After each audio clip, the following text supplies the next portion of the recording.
আলহামদুলিল্লাহি রাব্বিল আলামিন আসসালাতু ওয়াসসালামু আলা সাইয়্যিদিল মুরসালিন ওয়া আলা আলিহি ওয়া সাহবিহি আজমাইন। আউযু বিল্লাহি মিনাশ শাইতানির রাজীম। বিসমিল্লাহির রহমানির রহিম।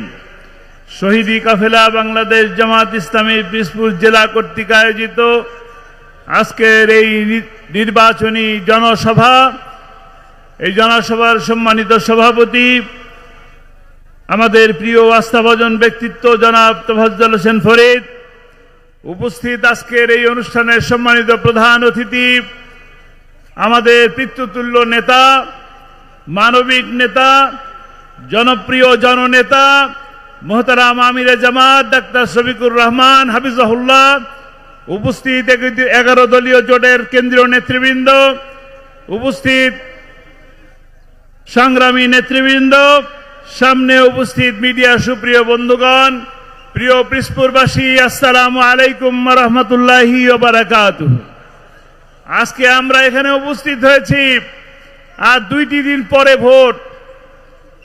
আজকে আমরা ভোটের জন্য এসেছি, জানানোর জন্য এসেছি। আজকে আমার এখানে দাঁড়ানোর কথা ছিল না, এখানে দাঁড়ানোর কথা ছিল আপনাদের প্রিয় মুফাসসির কোরআনের পাখি আল্লামা সাঈদী।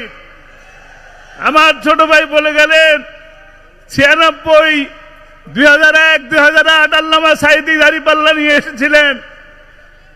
ওনার অপরাধ ছিল কোরআনের দাওয়াত দেওয়া। কোরআনের দাওয়াত দেওয়ার কারণে তিনি 13টি বছর বন্দী ছিলেন। বন্দী শুধু রাখেন নাই, তাকে বিনা অপরাধে বন্দী রেখে হাসপাতালে নিয়ে এসে তাকে হত্যা করা হয়েছে। আমরা আজকে 3 ভাই এখানে উপস্থিত আছি। আমার একটা বড় ভাইও, আমার শ্রদ্ধা বড় ভাই কোর্টের মধ্যে হার্ট অ্যাটাক করে মারা গেছেন। আল্লাহ রাব্বুল আলামিন তাকে জান্নাত নসিব করুন। আজকে আমরা 3 ভাই এসেছি আপনাদের সামনে শুধু এই বিচার চাওয়ার জন্য। কোরআনের দাওয়াত দেওয়া কি কোনো অপরাধ? আল্লামা সাঈদী কি নির্দোষ? আল্লামা সাঈদী কি নিরপরাধ?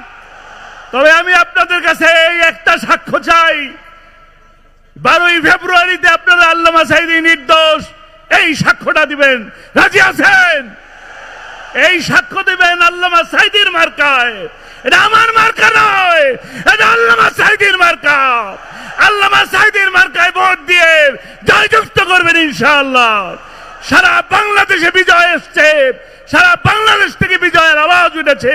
এই আওয়াজ পিরোজপুর থেকেও শুরু হবে ইনশাআল্লাহ। বাংলাদেশ জামাত ইসলামী জিন্দাবাদ। আসসালামু আলাইকুম ওয়া রাহমাতুল্লাহ।